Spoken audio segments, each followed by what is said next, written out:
কুমিল্লার বুড়িচং বাজারে আছেন সহকর্মী মাহফুজ মিশু, তার কাছে যাব। গুড লাক পেনের সফট অয়েল বেসড ইঙ্ক তাই নিখুঁত লেখার আত্মবিশ্বাস। Good luck pen, make your luck. Mishu, আপনি তো ফেনীর উদ্দেশ্যে রওনা করেছেন, যতটুকু জানি আমরা। রাস্তাঘাটের কি অবস্থা দেখছেন আপনি?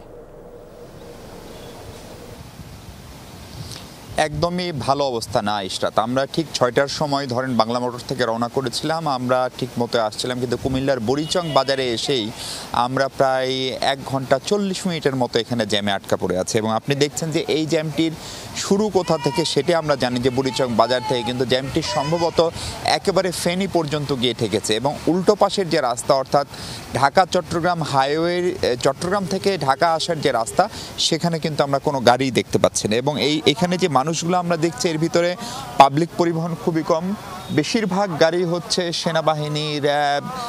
আমরা যদি সামনের গাড়িগুলো একটু দেখি তাহলে দেখবেন যে আপনি সশস্ত্র বাহিনীর বিভিন্ন গাড়িতে করে স্পিড বোট, নৌকা, ত্রাণ সামগ্রী, খাদ্য সামগ্রী, সেই সব জিনিসগুলো নিয়ে যাচ্ছে। কার্যত ফেনী যেহেতু সব ধরনের যোগাযোগ থেকে বিচ্ছিন্ন, এমনকি আমার ফেনীতে আমার যে সহকর্মীরা যারা স্থানীয়ভাবে কাজ করেন কিংবা ঢাকা থেকে গতকালকে সাইফুদ্দিন রবিন গেছেন, তাদের সাথেও পুরোপুরি যোগাযোগ আমরা স্থাপন করতে পারছি না। ফলে এই বন্যা যেহেতু এরই মধ্যে কুমিল্লার বুড়িচংয়েও আঘাত করেছে, ফলে সেই কারণে রাস্তাঘাট বিপর্যস্ত। এবং আমরা আসলে জানি না আমরা শেষ পর্যন্ত কত দূর যেতে পারবো এবং কিভাবে যেতে পারবো, সেটা একটি বড় প্রশ্ন।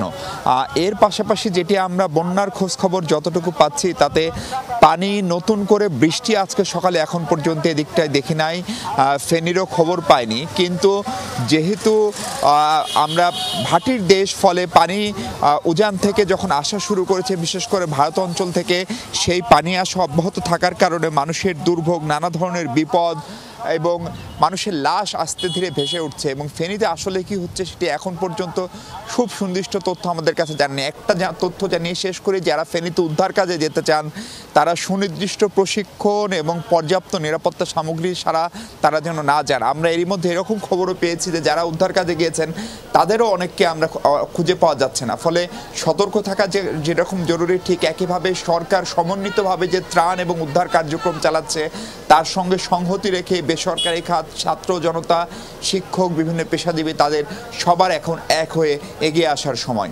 ইশরাত, মিশু, ধন্যবাদ আপনাকে। সবাইকে সতর্ক থাকার আহ্বান জানাচ্ছিলেন মিশু, ধন্যবাদ আপনাকে।